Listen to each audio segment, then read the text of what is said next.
Telugu Desam party MP అభ్యర్థిగా తనను ప్రకటించడంపై parliament incharge Harish Balayogi ఆనందం వ్యక్తం చేశారు. తన పుట్టినరోజు నాడే టీడీపీ అధినేత చంద్రబాబు నాయుడు ఈ విధంగా ప్రకటించడం పెద్ద కానుకగా భావిస్తున్నారని తెలిపారు. ఈ మేరకు స్థానిక క్యాంపు కార్యాలయం నుండి ఆయన మాట్లాడారు. అంబేద్కర్ కోనసీమ జిల్లా 7 అసెంబ్లీ నియోజకవర్గాలతో పాటు అమలాపురం పార్లమెంటు స్థానం కూడా అఖండ మెజారిటీతో గెలిచి అధినేతకు కానుకగా ఇస్తానని ప్రకటించారు.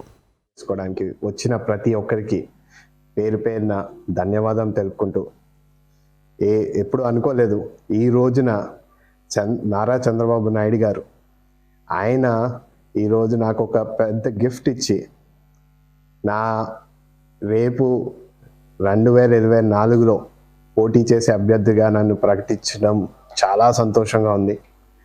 ఆయన ఈరోజు అది ప్రకటిస్తారని కూడా నేను కూడా అనుకోలేదు.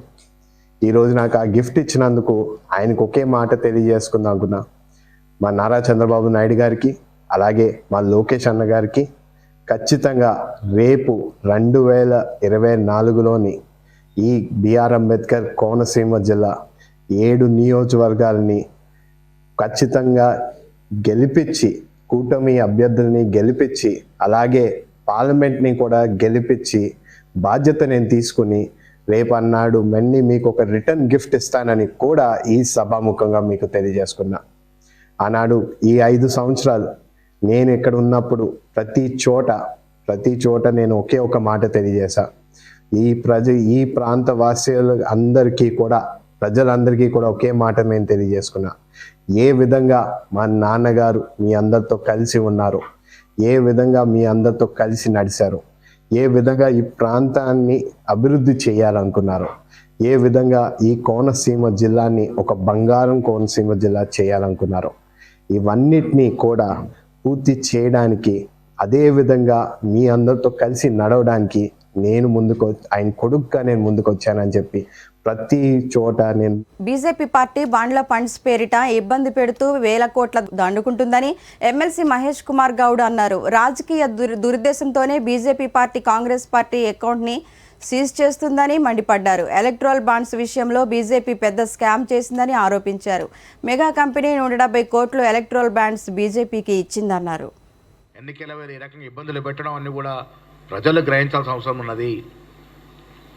9.5 ఏళ్లుగా మోడీ చేసినటువంటి అభివృద్ధి మీద ఓట్లు అడిగితే ప్రతి పౌరుడు మాతో పాటు ప్రతి పౌరుడు ఈ దేశంలో హర్షిస్తారు.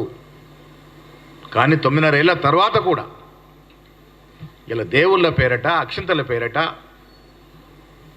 మీరు ఓట్లు అడుగుతూ ఉన్నారంటే మీరు 9.5 ఏళ్ళు ఏమీ చేయలేదు ప్రజలకి.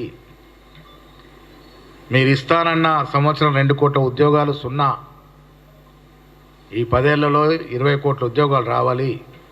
ఉన్న ఉద్యోగాలు ఊడదీసినారు, ఉన్న ప్రభుత్వ రంగ సంస్థల్ని మూసేసినారు. ఏ సామాన్యుడికి కూడా న్యాయం జరగలేదు.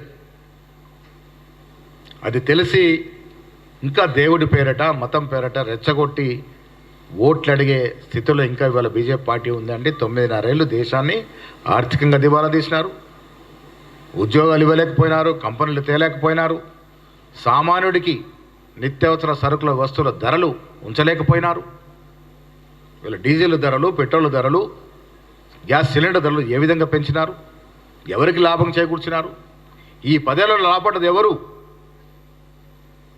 ఏళ్ల మీద లెక్క పెట్టుకుంటే ఒక 100 కుటుంబాలు లాభపడి ఉంటాయి ఈ దేశంలో. అదానీ అంబానీతో పాటు కొన్ని బడా కంపెనీలు లాభపడ్డాయి తప్ప బీజేపీ ప్రభుత్వ కాలంలో సామాన్యుడికి ఒరిగిందేమీ లేదు. అతి సామాన్యుడు అతి అన్యాయానికి గురైన సందర్భము. దేశ ప్రజలు, రాష్ట్ర ప్రజలు ఇది గ్రహించుకోవాల్సిన అవసరం ఉన్నది. ఏలూరు పార్లమెంటు స్థానానికి తెలుగుదేశం పార్టీ వ్యక్తిని కూటమి అభ్యర్థిగా ప్రకటించడంతో ఏలూరు జిల్లా బీజేపీ కార్యకర్తల్లో అసంతృప్తి నెలకొంది. ఈ నేపథ్యంలో ఏలూరు బీజేపీ కార్యాలయంలో జరిగిన సమావేశంలో పలువురు పార్టీ నాయకులు తమ నిరసన వ్యక్తం చేశారు. ఈ సందర్భంగా ఉండవల్లి వెంకట్రావు మాట్లాడుతూ తపన ఫౌండేషన్ వ్యవస్థాపకులు గారపాటి చౌదరి 16 సంవత్సరాలుగా ఏలూరు జిల్లాలో ప్రజలకు ఎన్నో సేవలు చేశారని గుర్తు చేశారు. ఏలూరు పార్లమెంటు స్థానం బీజేపీకి ఇచ్చినట్లయితే అత్యధిక మెజారిటీతో గెలుస్తారని హామీ ఇచ్చారు. అటువంటి సీట్లను భారతీయ జనతా పార్టీకి కేటాయించి ఈ సీట్లలో రేపటి రోజున గెలవని పక్షంలో భారతీయ జనతా పార్టీ సీట్లు అయితే తీసుకుంది కానీ గెలవదని చెప్పడానికి చంద్రబాబు వేసే ఎత్తుగడలో ఆ జిత్తులు మారి నక్క యొక్క ఎత్తుగడలో భారతీయ జనతా పార్టీ నాయకులు సిద్ధయ్యారని చెప్పొచ్చు. అందులో భాగంగా ఏలూరు పార్లమెంటు సీటు గత 6 సంవత్సరాలుగా తపనా చౌదరి గారు తపనా ఫౌండేషన్ పేరుతో అట్టడుగు స్థాయి గ్రామ స్థాయి వరకు వెళ్ళి పార్టీని ఒక స్థాయిలో నిలబెట్టినటువంటి ఒక నాయకుడికి ఈ రోజు ఎక్కడి నుంచో వచ్చిన అభ్యర్థుల్ని ఇక్కడ క్యాండిడేట్లుగా డిక్లేర్ చేసి భారతీయ జనతా పార్టీ లోకల్ గా ఉన్న నాయకుడికి సీటు కేటాయించకపోవడం దారుణం. మరి గార్పాటి సీతారామయ్య చౌదరి గారు అన్ని కూడా ప్రిపేర్ అయి ఉన్నారు. ఆ విషయాన్ని కేంద్ర పార్టీ కూడా గమనించడం కూడా జరిగింది. గత 4-5 సంవత్సరాలుగా క్షేత్రస్థాయిలో పార్టీని బలోపేతం కూడా చేయడం కూడా జరిగింది.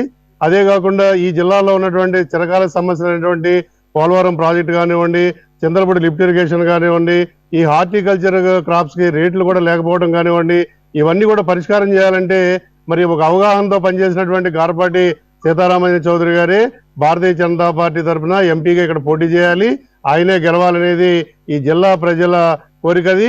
ఇక్కడ రాజకీయ పార్టీలు పొత్తు పెట్టుకున్నటువంటి 3 పార్టీలు కూడా మరి తగినటువంటి అభ్యర్థి ఈ పార్లమెంటుకి గార్పాటి సీతారామయ్య చౌదరి గారు అనేది అందరి అభిప్రాయం కాబట్టి మరి ఆయనకే సీట్ ఇవ్వాలని చెప్పేసి కార్యకర్తలు